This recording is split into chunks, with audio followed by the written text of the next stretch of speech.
واللاتی تخافون نشوزہن، جو عورتیں روگردانی کریں، نافرمانی پہ آ جائے، فعظوہن، ان کو سمجھاؤ کہ یہ برے دن ہے.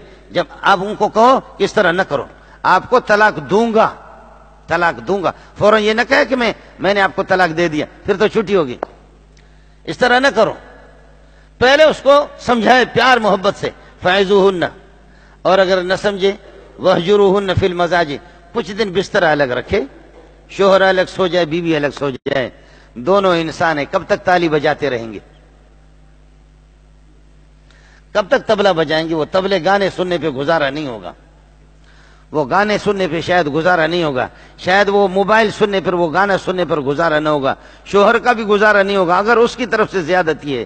اور بیوی کو بھی پتہ چلے گا کہ بغیر شوہر کے پھر مسئلہ یہ ہے کہ زندگی گزرتی نہیں ہے. وہجر، لیکن یہ ہے کہ مرد کو بتائے تھوڑا سا صبر کر لینا، مرد کو کہا کہ تو بستر الگ رکھ لے، انشاءاللہ وہ مجبور ہو کر کے آئے گی. ایسا نہیں ہے کہ مرد نے گرم چیز کھائی اور کھا کر کے بائیکاٹ تو کر لیا، آدھی رات کو جا کر کے اللہ کے لیے معاف کرو. اس لیے مرد کو مردانگی کا اظہار کرنا ہے، مرد کو مردانگی کا اظہار کرنا ہے. اس طرح تو نہیں کرنا جا کر کے پاؤں پہ پڑو، نہ. اس لیے کہ فٹ بال آپ کی حویلی میں ہے. مردوں سے عرض کر رہا ہوں کہ فٹ بال آپ کی حویلی میں ہے، آپ کے ہاتھ میں ہے، لہذا کچھ ادھر ادھر سستی نہیں دکھانا. وہ آئے گی. اور اگر اس پر بھی ٹھیک نہ ہو جائے، بسترے پر وہ ٹھیک نہ ہو جائے، تو پھر اس کے بعد وَضْرِبُوهُنَّ ضَرْبًا غَيْرَ مُبَرِّحٍ، پٹائی کرے ان کی، اور پٹائی کر کے جس سے ہڈی نہ ٹوٹے. اور اس کا آسان طریقہ یہ ہے کہ بجلی کی کوئی تار لے کر کے، نرم سا کوئی یہ کہ دبلا پتلا، ایسا نہ کہ عورتوں کو پتہ چلے پھر میری ماں پر بھی لعنتیں بھیجے کہ اس بولی صاحب نے کس طرح مسئلہ سمجھا دیا. اس لیے کہ اب تو مسئلہ خراب ہے، تو پھر ہڈی نہ توڑے. ہمارے ہمسائے تھے، مجھے یاد ہے، اور ظالم کے بچے نے 3 بجے بیوی کو اٹھایا اور پاؤں سے پکڑ کر کے گھما پھرا کر کے دے مارا اس کو، سر اس کا دیوار کے ساتھ لگ گیا. بچوں کی چیخیں نکلی. رات کو 2 بجے 3 بجے پہنچے تو پتہ چل گیا بیوی اللہ کو پیاری ہو گئی. یہ بھی انسانیت ہے. اللہ اکبر. آخر میں میرا نبی جا رہا ہے. ظالم تو ہوتے نا، خاص طور پر ہمارے پٹھان اور بلوچ، وہ تو کہتے ہیں کہ بھائی بیوی ہے کیا، بیوی ہے کس باغ کی مولی ہے، اگر ٹھیک فٹ آ جاتی ہے چلاؤ، نہیں فٹ آتی تو بائیں پاؤں کا جوتا پھینک دو. اور خاص طور پر غصے میں آ کر کے پھر کہتے ہیں کہ جی چل کہتے ہیں کہ 1000 طلاق، چل 100 طلاق. پھر حضرت علی کے پاس آ کر کے کہتے ہیں کہ میں نے جی 100 طلاقیں دیے. تو حضرت علی فرماتے 3 سے تو بیوی جدا ہو گئی، باقی 97 کو اپنے پاس رکھو، وہ ایمرجنسی حالات میں آپ کو کام آئیں گے. مہنگائی کا دور ہے، کبھی شاید خاقان عباسی کی وزارت ہے، ان کو جا کر کے دکاندار سے کہہ دینا 10 طلاقوں کے کچھ 1 کلو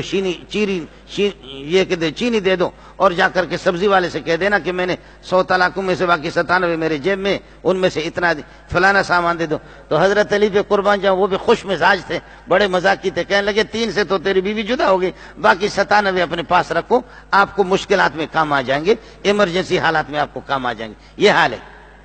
واللاتی تخافون نشوزہن فعظوہن واہجروہن فی المضاجع، بستر الگ کر دو.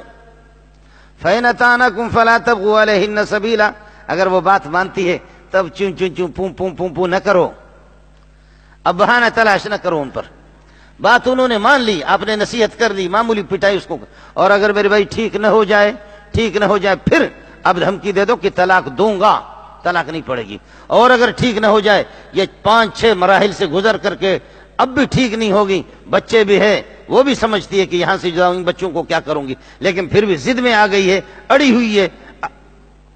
لہذا اب اگر اس پر بھی یہ 4-5 مراحل میں ٹھیک نہ ہو جائے، نواز و نصیحت کو بھی نہ سمجھے، پٹائی کو بھی نہ سمجھے، بستر جدا کرنے سے، الگ ہونے سے پھر بھی بات سمجھ میں نہ آ جائے، دھمکی دینے سے کہ طلاق دوں گا پھر بھی ٹھیک نہ ہو جائے، تو 5ویں نمبر پر پھر یہ کر دے، 1 طلاق دے دے اس کو، 1 طلاق دے دے. اب دے دے تو پھر بیوی کا دماغ بھی درست ہو جائے گا. اب مہینہ 2 مہینہ 2.5 مہینے میں جب تک 3 ماہواریاں پوری نہیں ہوئی، اس سے پہلے دونوں کا خناس نکل گیا. وہ جو خناس دماغ کے اندر بیٹھا ہوا نا، مرد کا دماغ بھی درست ہو گیا اور عورت کا، تو رجوع کر لے، نکاح کی ضرورت نہیں ہے. 2 طلاقیں طلاق رجعی دی تب بھی نکاح کی ضرورت نہیں ہے. 3 ماہواریاں گزر گئی یہ عورت الگ ہو گئی, یا طلاق بائنہ 1 دے دی تب بھی تجدید نکاح, اور 3 طلاقیں دے دی تو پھر یہ کہ اب طبلہ بجائیں دونوں کے دونوں. 3 طلاقیں جب دے دی, 3 طلاقیں دے دی. اور ایک بات عرض کروں گا وہ یہ ہے کہ ہماری بیٹیاں ہیں, بہنیں ہیں, سب کی ہے, لیکن اس بات کو ساتھی سمجھ لے, عورتوں کو میرے نبی جاتے وقت فرمایا کہ کمزور مخلوق ہے, اللہ کے لیے عورتوں پر ظلم نہ کرو. عرب مشرکین جس طریقے پر ظلم کرتے تھے بلاد عرب کے اندر ظلم, خبردار عورت کو اپنی زندگی کی پارٹ سمجھ لو. آپ کی زندگی کا ایک پہیہ ہے, 2 پہیے سے زندگی بنے گی, زندگی چلے گی, ورنہ تیری زندگی تلخ ہوگی. خبردار خبردار طلاق نہ دو.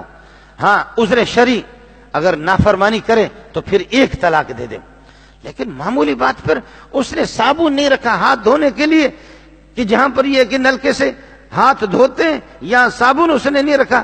صابن کہاں ہے, صابن کہاں ہے, سو یودو درے سلور پیزو اشپکوا جل. اس طریقے پر اس قسم کا ظلم, اس قسم کا ظلم کہ صابن اس نے نہیں رکھا, ظالم کا بچہ, آپ نے اس طریقے پر طلاق دے دیا. اب جب اس طرح کوئی طلاق دیتا ہے, تیار ہو تیری بھی بیٹیاں ہیں, تیار ہو تیری بھی بہنیں ہیں. وقت یکساں نہیں رہتا, سن لے ظالم, خود بھی رو پڑتے ہیں اوروں کو رلانے والے. آج میری اس بہن کو تو نے رلایا, آج اس گھر کو تو نے معمولی بے احتیاطی میں, غفلت میں, خناس میں, غرور میں آ کر کے تو نے آگ لگا دیا. آج ان اپنے سسرال والوں کو تو رلا رہا ہے, یہ رو رہے, لیکن وقت یکساں نہیں رہتا. سن لے ظالم, خود بھی رو پڑتے ہیں اوروں کو رلانے والے. تیری بھی بہنیں ہیں, تیری بھی بیٹیاں کسی کے نکاح میں. انشاءاللہ اس دنیا میں یہ ملا اس مسجد میں قسم کھا کے کہتا ہے تیرے مرنے سے پہلے تیری بیٹی کو طلاق پڑے گی. تیری زندگی میں تیرے مرنے سے پہلے یہ ہے کہ تیری بہن کو طلاق پڑے گی. اس لیے جو خدا سے کشتی لڑ سکتا ہے, اور جو طاقتور قسم کا زیادہ بہادر آدمی, کوئی اس قسم کا کوئی بلوچ اگر ہے دنیا میں کہ جو خدا کے ساتھ کشتی لڑ سکتا ہے اور اللہ کے قانون کے ساتھ کشتی لڑ سکتا ہے, ایسا کوئی پٹھان ہے, پھر تو وہ ہاتھ کھڑا کر کے مجھے بتا دے. لیکن میرے خیال میں خدا سے کشتی لڑنا, اس لیے پھونک پھونک کر کے قدم رکھنا ہوگا. اللہ تعالیٰ عورتوں کے جو حقوق ہے ہمیں ان کے سمجھنے کی توفیق عطا فرمائے, اور مردوں کے جو حقوق, مردوں کے فرمان برداری, مردوں کے جو خدمات ان کے ذمہ پر میری ماؤں کو, بہنوں کو, بیٹیوں کو سمجھنے کی توفیق عطا فرمائے. اللہ تعالیٰ ہماری اس دنیا والی زندگی کو اپنی مرضی کے مطابق بنائے, آخرت والی زندگی کو اپنی مرضی کے مطابق بنائے. ان کے حقوق میں جو کوتاہیاں مردوں سے ہو رہی ہیں اللہ اس کو بھی معاف فرمائے. اللہ سب کی عزت آبرو کو محفوظ رکھے. وآخر